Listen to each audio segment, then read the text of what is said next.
It all started as just another ordinary patrol. Officers Collins and Reed had worked this beat for years. They knew the neighborhood, the faces, the routines. It wasn't a high-crime area, but the kind of place where they felt it was their job to keep order. At least, that's what they told themselves. As they drove slowly down a quiet street, they spotted an elderly black man sitting on a bench outside a small café.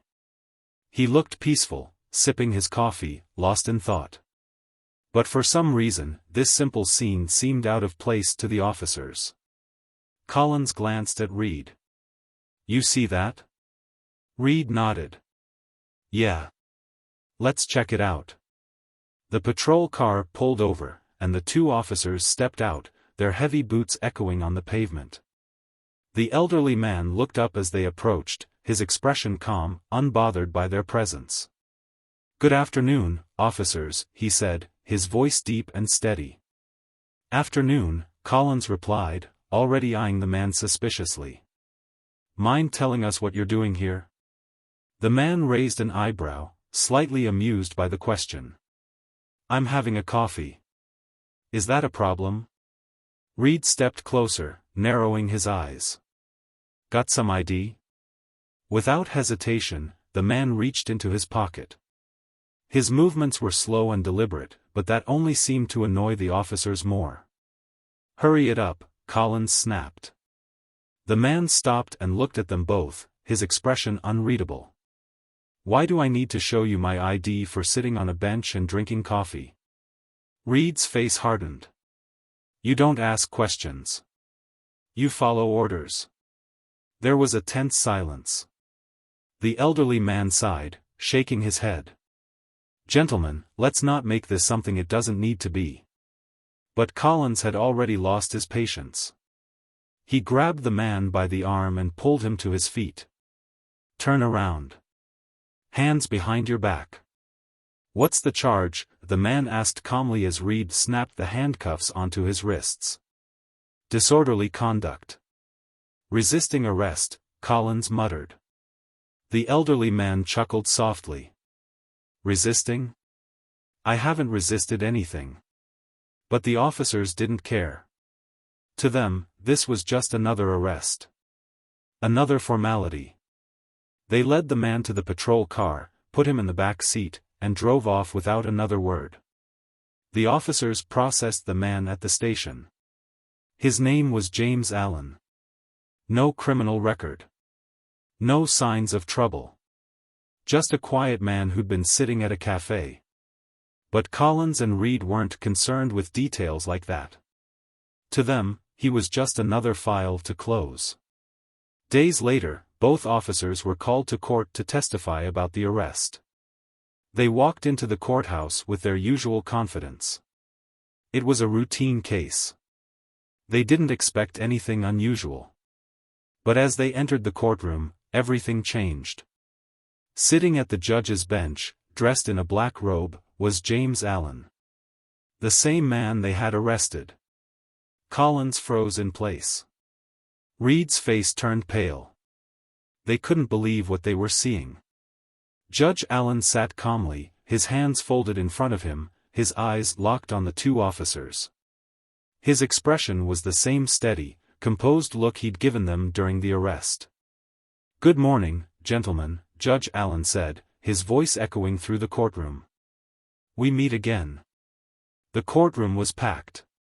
Word had spread about what had happened, and people were eager to see justice served. Some whispered among themselves, others stared in stunned silence at the scene unfolding before them. Collins and Reed sat stiffly at the defendant's table, unable to shake their shock. Judge Allen glanced down at the paperwork in front of him. "According to the report, you arrested a man for disorderly conduct and resisting arrest. I'd like to hear your justification for that."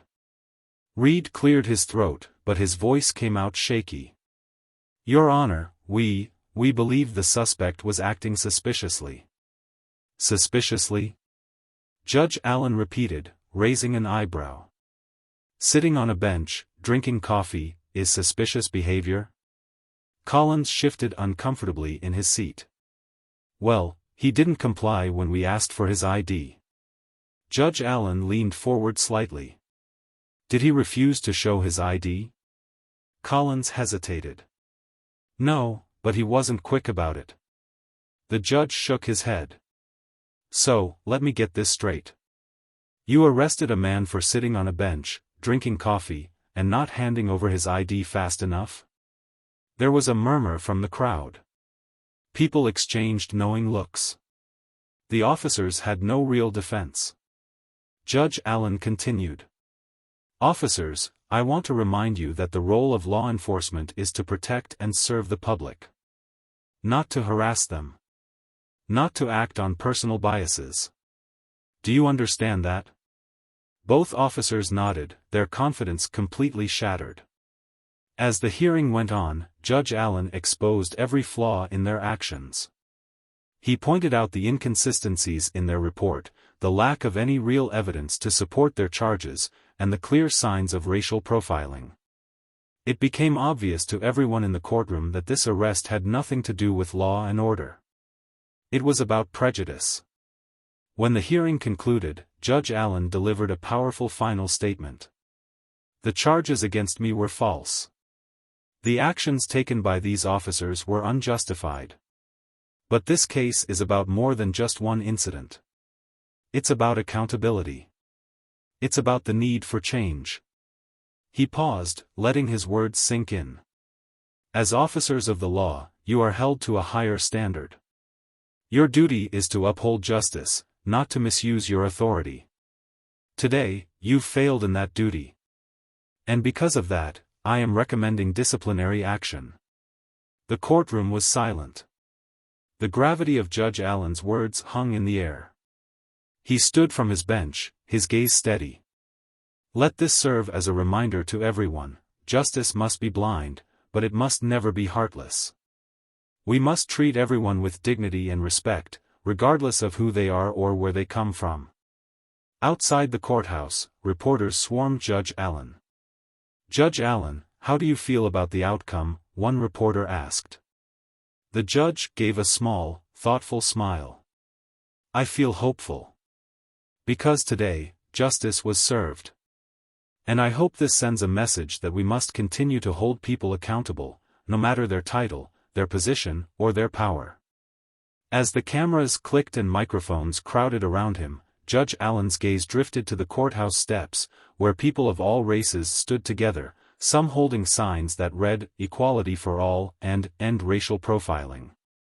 For Judge Allen, this wasn't just about his own experience. It was about a larger fight. A fight for justice, equality, and accountability. Because sometimes, justice comes in unexpected forms. And sometimes, it comes full circle. If you found this story powerful, don't forget to subscribe to our channel.